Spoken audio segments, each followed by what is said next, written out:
Welcome, everybody. Welcome to this edition of Crashes and Taxes. I am your host for this podcast, Rebecca Walser. So glad to be with you today.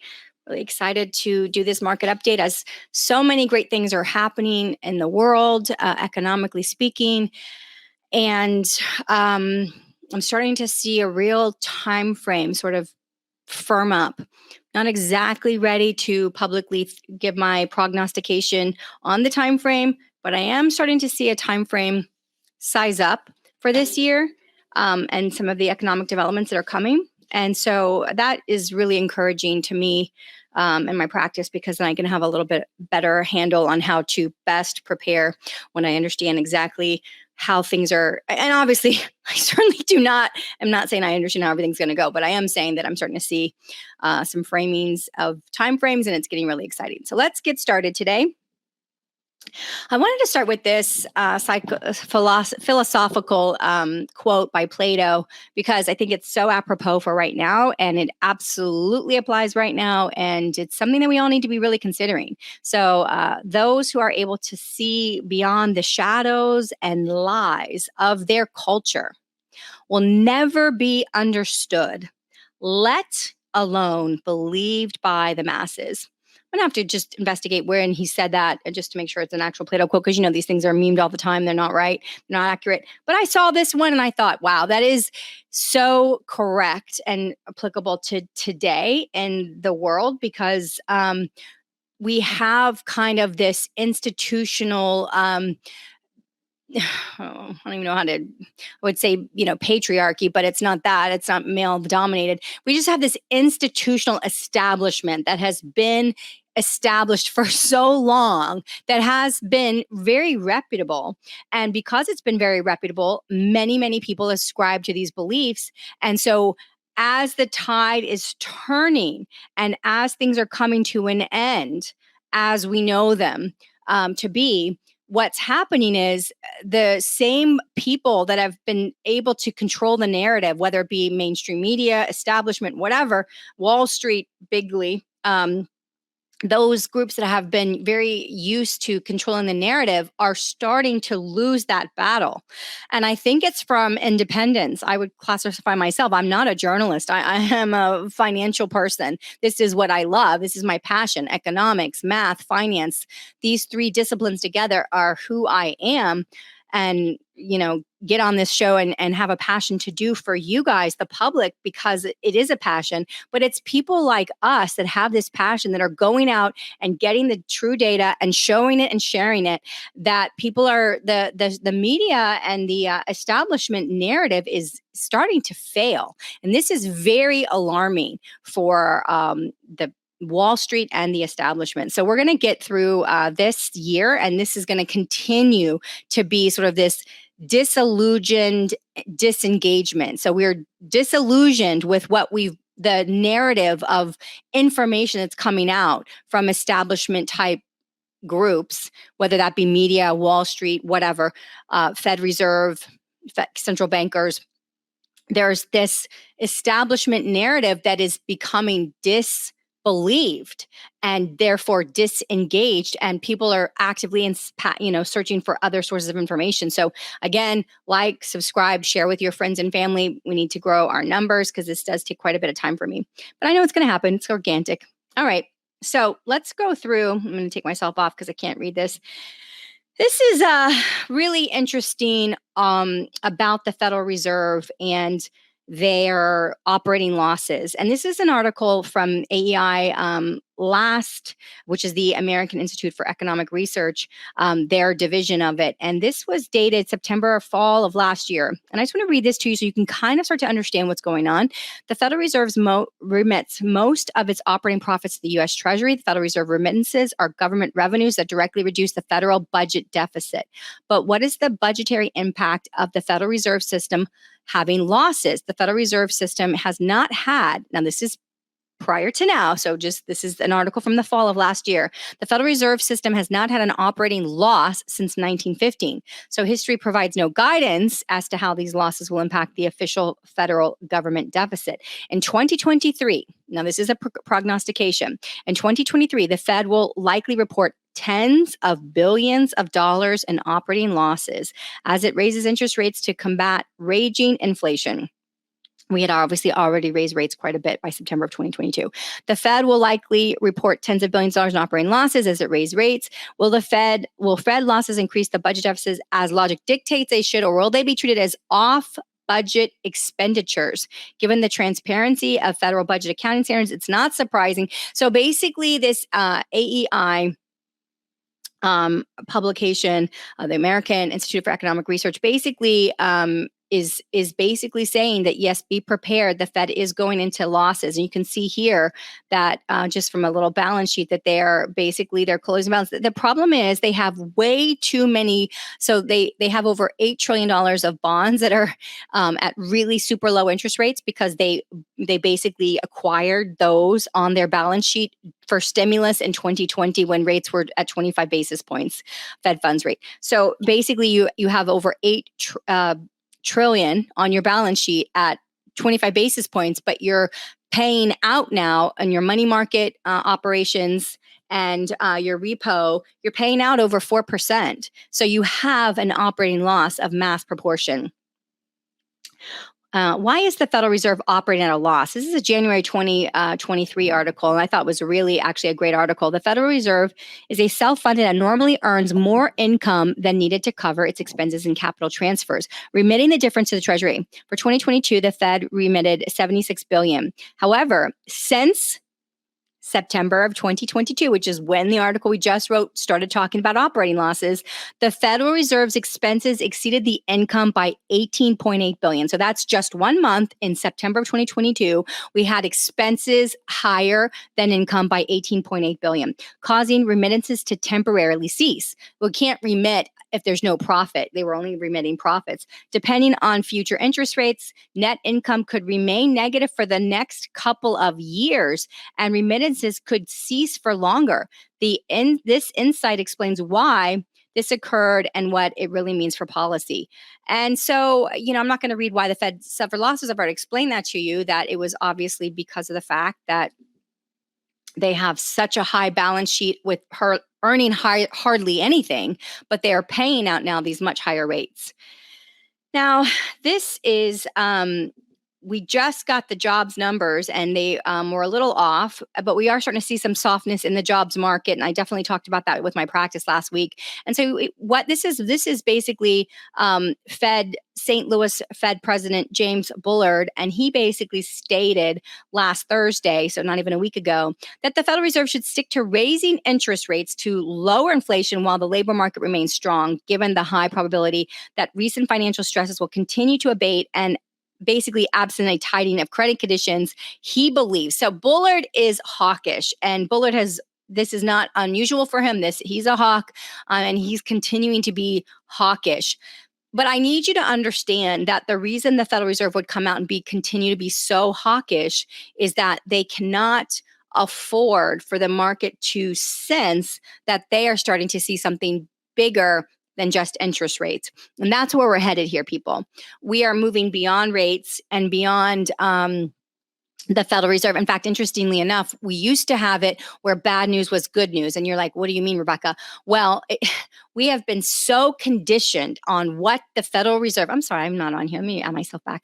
We have been so conditioned on what the Federal Reserve is doing, controlling the market. The markets have been run by the Fed at least probably since 2000.com. But let's just say the markets have been run by the Fed for absolute a fact since 2008 global financial crisis. There's no doubt in my mind, the Great Recession, and we call it in America.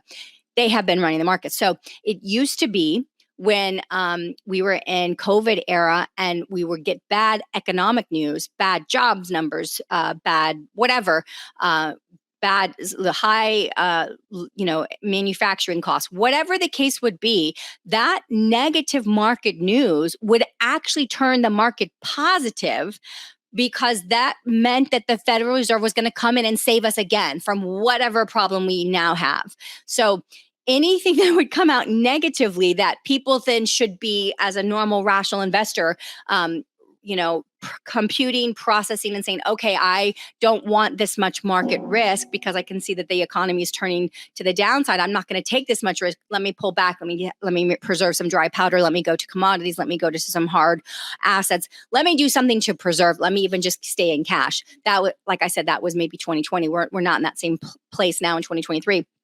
But it used to be, that's why people would say, oh, if it's bad news, it's really good news, because that means the market will price in the Fed changing policy to help us, whether it be stimulus, low interest rates, whatever.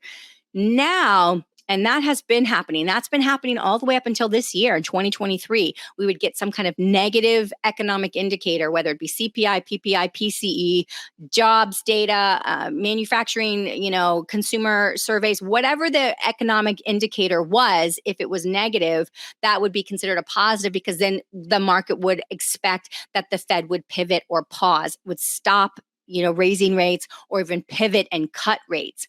And so bad news actually would have the result of a green market day in anticipation of the Fed's next movements.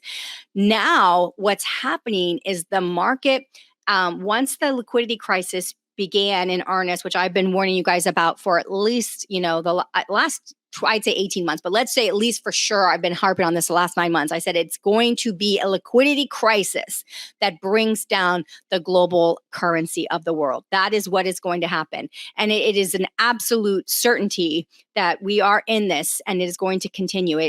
They're able to buy some time here, which is why I'm starting to see a framework of time frame. But like I said, they've been able to buy some time, but we're starting to see kind of an ending point. And so this is just basically Bullard trying to give Powell an arsenal, a tool for his arsenal, to not have to pause or pivot for the May FOMC, Federal Open Market Committee meeting that will occur in May. And Powell does not necessarily want to pause or even pivot, because if he does, he's sending a much bigger distress signal to the global world that they understand something massive is coming. And that is something that they don't want to do. They want to keep that at bay. Now, this is a really interesting article that came out on April 7th. So just as I'm recording this, it's the 11th, so 4 days ago. And you're starting to see the Australian banks cutting cash services at branches. And I bring this up because this is how it's going to, it's actually already happening. I've told you guys over the last 18 months as well, that we've started to have clients all around the country, different banks stating that, I just had a client last week. When I say I mean, I'm obviously running the practice. So one of our advisors' clients last week, basically one of our clients, went to just take out $30,000 from their account, which was not unusual for this particular client. And they were basically told, I'm sorry, you have to wait literally 5 business days. And it happened to be like on a Wednesday. So it was going to be into the next week. And this is the beginning of them trying to mitigate and reduce cash. So basically, the Australian banks are no longer, they are like literally phasing out cash transactions at their branches. They're basically telling you, these big 4 of Australia, New Zealand, ANZ, they're basically saying that after March 30th, this is what they announced, that withdrawals and deposit services at many banks in cash is going to be eliminated. There's going to be special locations where you have to go if you actually want to deposit or withdraw currency. And so we're starting to see kind of this push to be anti-cash. Coronavirus in 2020 also really made a push to cashless, and you could see it everywhere. I think literally within 5 days of the shutdown, there were signs in all kinds of shops. I saw all over the United States because I still traveled. And it was, we are low on coins and change. Don't use cash. We don't want to touch the cash. Cash is dirty. Cash carries germs from the one, just all kinds of anti-cash. And a lot of these businesses are helping the government do this job by going cashless. I think I've told you guys on this podcast 2 years ago or a year and a half ago that I went down to my local Starbucks right here in my office. And literally they're cashless. And I was wanting to talk, talking to the owner, being like, do you realize what you're doing is, it's so funny because because, living in New York City and going around that city, there's so many shops that and places that only take cash. So it's kind of this weird mix of us being pushed into cashless. And this is banks in Australia. So I've talked to you guys about what's happening with Nigerian central bank digital currency and how they are starting to eliminate cash ATMs up to $35 max per day to push people onto the Nigerian CBDC. I've also talked to you guys about now Australia and banks there starting to not deal in cash. This is a bank, right? Okay, just so we're all on the same page. And so we're starting to really see how this is getting globally coordinated, both at the private level, at private businesses and banks, and then at the government levels. And so here, this is an article. And I just wanted to point out that this article came out in October of 2018. So we are talking nearly 5 years ago. This October will be 5 years.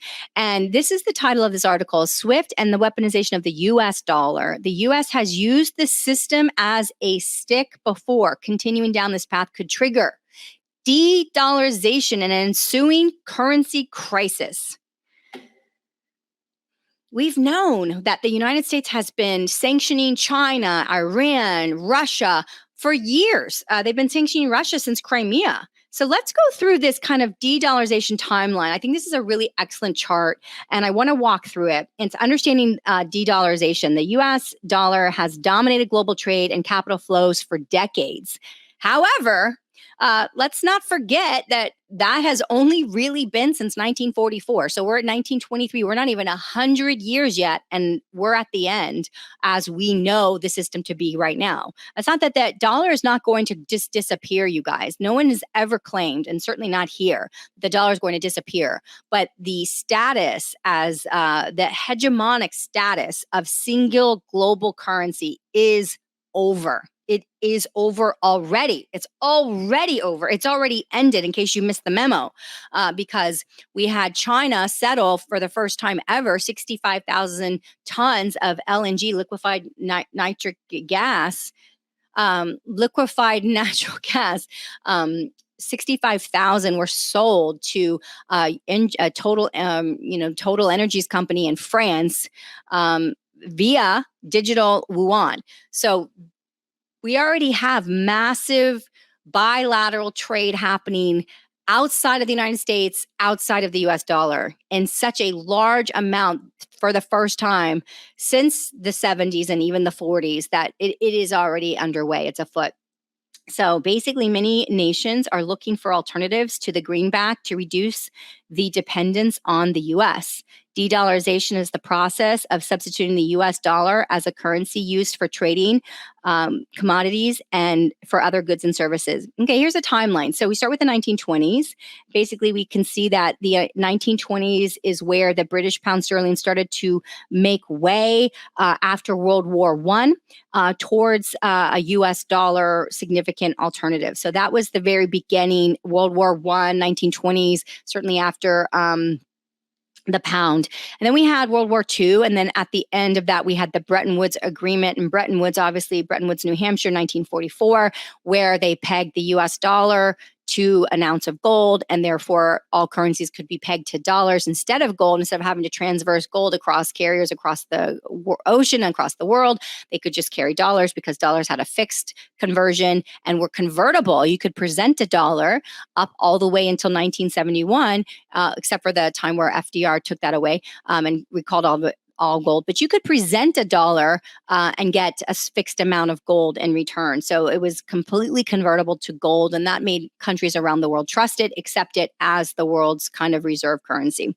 Fast forward all of that to 1971, when Richard Nixon really took us off of the dollar standard. This had really, I missed something. I've missed the 1960s. So in the 1960s, you had basically a lot of people that were starting to basically convert their dollars back into gold. They started to distrust the US and some of the things they were doing. So they started, we basically had a gold rush, if you will, not like a bank run, but a gold run. And a lot of dollars were getting converted to gold, and we weren't going to have enough gold. And we don't have really a really great idea of how much gold the United States has at Fort Knox and other places that they have their vaults, because we haven't had an audit in decades.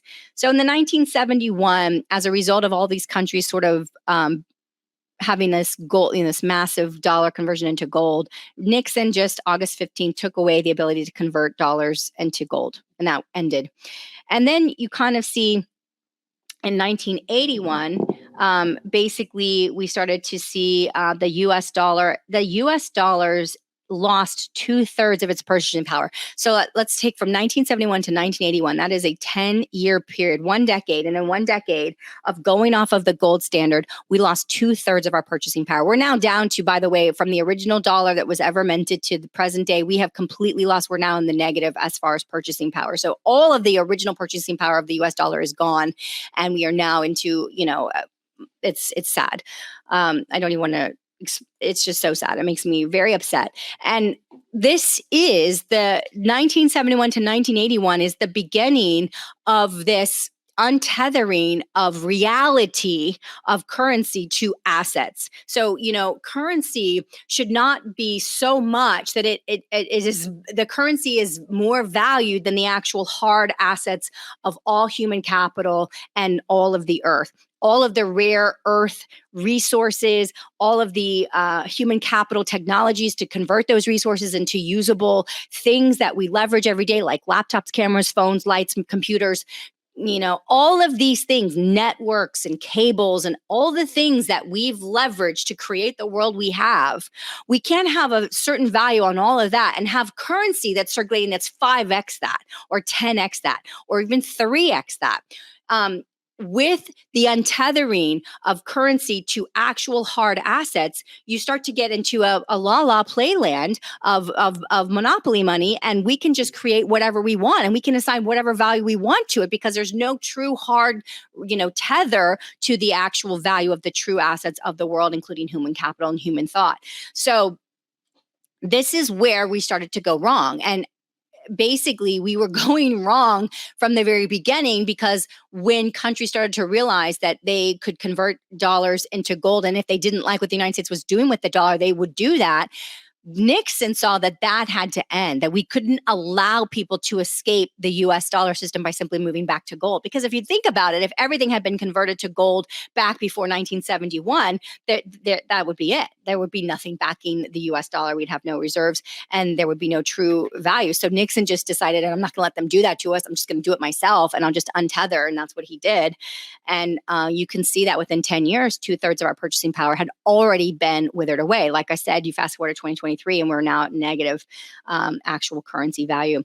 2007, 2008, we obviously know we had the global financial crisis. And this created a lot of problems. In 2014, this is where Russia invaded Crimea, and the United States put massive economic sanctions on them, and Russia basically stated that they were going to retaliate by making de-dollarization their top priority to Western sanctions, which is ironic because not even, 2022, not even 8 years later, we have this bringing about of this whole situation. So basically you can see central banks start to buy gold in massive quantities. It's the largest purchases since 1967. But actually, the World Gold Council restated, this chart was old, the World Gold Council restated to state that it was the largest purchase of gold from central banks ever recorded, and they've been tracking it since the 1950s. So it's really the largest. It's not since 1960s. It's the largest ever. And you can see that with Ukraine, and with the weaponization of kicking Russia out of SWIFT, that the volume of trade, of bilateral trade between the Chinese yuan and Russia, and trade in the yuan has massively, just look at that graph from May of 2022 to present day. We're talking about there was basically hardly any transactions prior to May of 2022. And now that's it. we have gone beyond the pale, and we are beyond the point of no return now. We will not return to dollar hegemony. It will not happen. I would stake my entire career on it. It will not happen. There will be another block, and there will never be a group again. There will never lack a group that doesn't trust the United States and its ability to manipulate its dollar and to hurt other countries. And so you can see, obviously, in 2023, we are literally on the precipice, which we're going to get into, of cryptocurrencies. Russia and a consortium of its groups are starting to back their cryptocurrencies with gold. We are literally trading all kinds of things. The amount of people, Brazil, Argentina, China, the amount of countries and the populations and the economic percentage that those countries represent is just unbelievable. But we are experiencing de-dollarization. It is happening more rapidly than I think anybody has ever thought. Which brings me to this Bank of International Settlements. You guys know that I am big and long on all kinds of central bank research. And I want to read to you a little bit of this excerpt from an opinion piece on this Project Icebreaker, which is the Bank of International Settlements. It is a cross-border payment system with retail CBDCs. So the theory has been that, okay, CBDCs are the end of all, all things that we know. And it's true. I mean, the central bank digital currency is a control-based mechanism system. It is a mechanized system to control finance and to control cash flows and money. And so that alone is in and of itself scary. However, it's not in this opinion piece. It's not necessarily just the CBDCs that are going to bring in the problem. It's going to be more that we are moving towards something even beyond that. So that's what I want to kind of share with you in this particular opinion piece on what's happening with this Project Icebreaker from the Bank of International Settlements. And so basically we all understand, and we're just going to all assume at face value, that a CBDC allows a central bank to dictate where you can spend money and how you can spend money and with who you can spend money. I mean, it's complete, total control. And I'll just start to read this opinion now. CBDCs give establishment officials a leverage to starve their political opponents with algorithmic precision. It would be the new world of technocratic oppression. I've talked to you about this. It's totalitarian, et cetera. But it's more important to understand that central bankers are moving at breakneck speed to develop and introduce digital currencies. It's not a matter of experimentation. They've already have the systems ready to implement. The Federal Reserve's instant transfer program, FedNow, is set to debut. It's already operational. It went operational last week, April 3rd, but it won't be live until July. This is not the ultimate end all be all. This is an intermediate step. So basically, it's an intermediate step towards implementing instituting CBDCs. So this Project Icebreaker sits on top at the BIS, which is the Bank of International Settlements. It's the BIS is the policymaking hub for most of the central banks in the world. And if you've ever wondered how it was possible, and I've talked about this, for so many national central banks to operate in tandem, how did they all decide to shut down and stimulate when the economy was shut down during coronavirus? I mean, it was eerily crazy how all of the leadership of the world, with the exception of a few countries, especially in Africa, really handled things pretty uniformly. So if you've ever wondered how it's possible for so many national central banks to operate in tandem with each other instead of acting in the interests of the countries they reside in, Bank of International Settlements is the answer. In other words, organizations like the Federal Reserve are not necessarily loyal to Americans or to American officials. They are loyal to the dictates of the Bank of International Settlements. The BIS is the forefront of movement towards adoption of the CBDCs. They have been funding a vast array of projects to test and refine central bank digital currency technology. And as of this year, they estimate 81. So in 2023, the BIS is stating that 81 central banks are introducing CBDCs this year. I've talked to you before about how the United Nations and the World Economic Forum signed a memorandum of understanding in March of 2022, bringing the Agenda 2030 timeframe that the World Economic Forum pronounced forward to 2023. This is what they are doing. They are bringing 81 central bank CBDCs online this year. Project Icebreaker in particular grabbed my attention, this author, for a number of reasons. The BIS describes the project as a foreign exchange clearinghouse for retail CBDCs. You can see right here, it's mentioning retail CBDCs. Retail CBDCs are the digital currencies used by the regular public and businesses. In other words, it's what you and I would use, not necessarily what a central bank to the BIS, Central Bank of Central Banks, would be talking about. So this is a retail system. Project Icebreaker in particular, okay, I've already read that. This is accomplished using the Icebreaker Hub, and it allows the currencies to be traded from one country to another quickly and efficiently using this Icebreaker Hub, which is a controlled mechanism which facilitates data transfers for an array of transactions while connecting banks to other banks.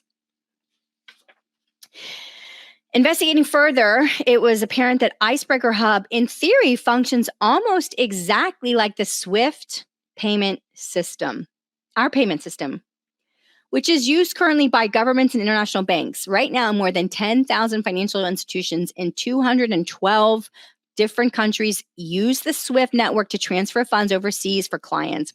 It is an incredible centralization bottleneck that gives its shareholders considerable power. If you're in SWIFT, you're fine. If you need to be kicked out and sanctioned, we can do that. The SWIFT system has, and it's actually very antiquated and it's almost like a fax-based machine system, to be honest, because it's old, right?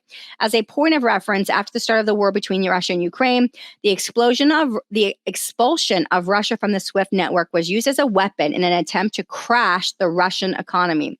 Russia has found ways. Again, they had sanctions since 2014 when they annexed Crimea. They have basically had waves around SWIFT because of their trade relationships with major economies like China and India, but some damage has still been done to the financial structure. What if all monetary transactions were centralized through CBDCs and the BIS controlled the hub in which all retail CBDCs are exchanged globally? Then this is what Icebreaker is. Imagine you operate a business that relies on overseas transactions. Say you need to pay manufacturers in Vietnam or Taiwan to produce your products. With CBDCs in place, you will most likely be able to you'll be completely dependent on a system that basically is completely outside of our control. And it's being run by the Bank of International Settlements, which is, if they don't like the businesses that you're transacting, if they don't like who you're buying from, if they say your supplier is all of a sudden, into human trafficking and they shut them down, obviously we don't want to buy from human trafficking, but I'm just saying, who knows what they could say about the people you're buying from, and they just to say, no, you don't get to buy from them. So if you have to meet certain standards to be able to use the hub and the BIS dictates the standards, what if they decide that you can't be on the platform because you don't meet their DEI requirements, which stands for diversity, equity, and inclusiveness, or their ESG requirements? There's a lot of things that these central banks can do to basically manipulate social and culture trends if they won't allow transactions to occur in the free world without these requirements. So basically, you're talking about the average person within their home not being able to potentially act and function in their normal particular way and globally because of the fact that these CBDCs will have so much control. And I will talk about this last little note this person made. Basically, we understand that we'd have to agree with whatever the BIS says in order to conduct transactions to get access to the Project Icebreaker Hub, the Icebreaker Hub. But the process of spoken wheel exchange methods used by Icebreaker Hub includes the exploitation of a bridge currency to fill gaps in exchange rates and liquidity. So basically what's happening is that they feel like it's a clever way to speed up transactions by avoiding cross-currency shortages at banks. But think about what this bridging sets in motion in the realms of central bank digital currencies. For example, let's say that the US dollar loses its world reserve status, as we're in in the current status of doing, in the petro status, which we have definitely had some problems with Saudi Arabia in the last 14 days. And this sends foreign exchange markets into a panic. So basically, the US dollar loses value and foreign exchange goes into a panic. Price inflation becomes rampant and banking institutions falter under liquidity pressures. Central banks introduce CBDCs as a solution. So again, here's another author who's associating financial collapse of currency, moving us to new currency, central bank digital currency. So that makes a lot of sense. Let's say central bankers introduce CBDCs as a solution to the problem, and the BIS Icebreaker Hub as the intermediary for international trade. The populace is so frightened by the economic crash that they fully embrace this digital framework. And now the BIS claims they still can't find a currency they consider stable enough because the US dollar is no longer it. So they basically they need another currency to bridge these transactions. So luckily for the BIS and the IMF, they've been working on their own global central bank digital currency. In the case of the IMF, we know that they have had for quite a while, and it was actually used in the 2008-2009 global financial crisis, but they have what we call SDRs, special drawing rights, which is a basket system they've been using for decades to broker currency transfers between national governments. So this is already, the IMF is already well advanced. Like I said, they've been doing this for decades. The BIS then uses this one world currency product, special drawing rights, as the bridge for the icebreaker going forward. Eventually, the BIS, the IMF, and various central banks will ask the public for the inevitable question, why are we bothering with these national currency exchanges when we have a perfectly good bridge currency in the form of this one world CBDC?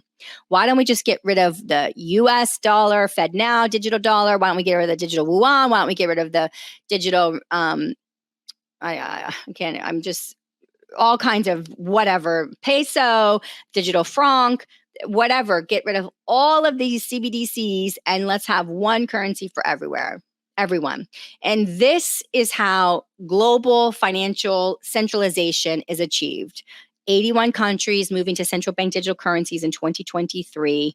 Countries like Nigeria pushing you to use it because you can't get more than $35 a day if you're trying to actually use your Nigerian currency. Australia is not allowing you to deposit or take money out unless you're, and banks at all. And, potentially a financial crisis and collapse. It is so alarming and so black swanish that people are willing to go to a totally new system that's not backed up by literally anything. And so then global government and one world government would be next. And that's this author's opinion. And I think that's a really good expose, which is why I took the time to actually read it to you guys to understand how they're going to move from individual country CBDCs to a global framework. And it is this hub, this Project Icebreaker hub, that is going to pretty much replace SWIFT, but put the BIS at the very top of the entire situation that's happening financially in the world. And the thing is that we have to understand that this is going to fail. They are going to begin to implement CBDCs, but America is not, and the globe and the BIS and I don't care who it is. We are not going to get to a point where we don't have to back up currencies with hard assets anymore because you have too many nations that are affiliated with BRICS that are moving towards hard asset backs again for their currencies. And so you're not going to have half or more than half the world and more than half the world's economy moving towards a hard asset tether.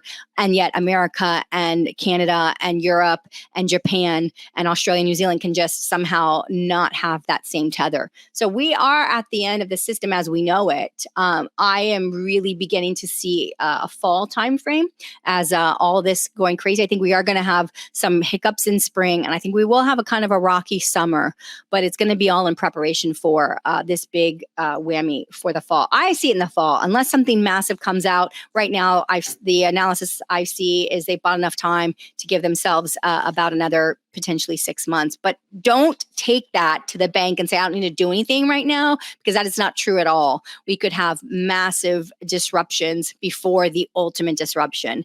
And this is why you want to make sure that you have done things that we've mentioned. I don't give out personal financial advice. It's not totally inappropriate. This is a public podcast. But if you have not taken steps to make sure that you have, some cash at home, that you have some, actual hard currency metals at home, you have some food and water sources at home, that it will last you a good, 6-8 weeks when all of these things start to really go, because it's the supply chains are going to get disrupted, and then the trucking will get disrupted, and the stores will be empty for a little bit until we can get to back to regular distribution methods again. So not only do we have a liquidity crisis, but we definitely are going to have supply chains. Even California closed, and it's a local union contract dispute or something. But basically, the LA port and the Long Beach port, which is like greater than 75% of our stuff come through these ports, have been shut, and it's just a ongoing problem. What they're stating, the local union is saying, they don't have enough workers. Their workers are disappearing, and I know I've been discussing that with you guys. So pretty much that's the market, the podcast for this week, Crashes and Taxes. And you guys, just keep the faith.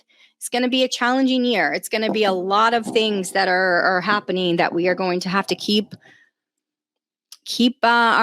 prepared for. But you guys are so much further along, because I tell you, most Americans, and I don't know how this is possible, especially now because mainstream media is finally covering the banking and liquidity crisis and all of the things that are actually happening. They're not all of them, but they're starting to actually cover these things. I think even Tucker Carlson on Fox News had a mainstream 15-minute expose, 14-minute expose about the end of the dollar and the dollar de-dollarization of the world. And so it is starting to make it through the mainstream, but it's really late in the game.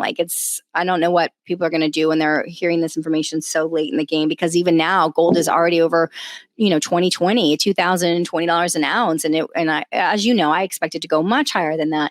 But I'm looking at the markets right now. And we whipsawed today. But anyways, the market we've got earnings season coming up. I mentioned to you guys, we're expecting the S&P to come in about 9.5% lower on earnings, even though revenue should be up over 1%. So it's really a hard time for the markets. And I wouldn't expect anything but a really bumpy road for the rest of 2023. But we will keep you informed as these developments keep coming forward. And now we have a platform now, a global platform that we can look to and start to track on what is the developments on this hub from the BIS. Take care, everybody. Hope you're having a great week. And until next week, have a great one.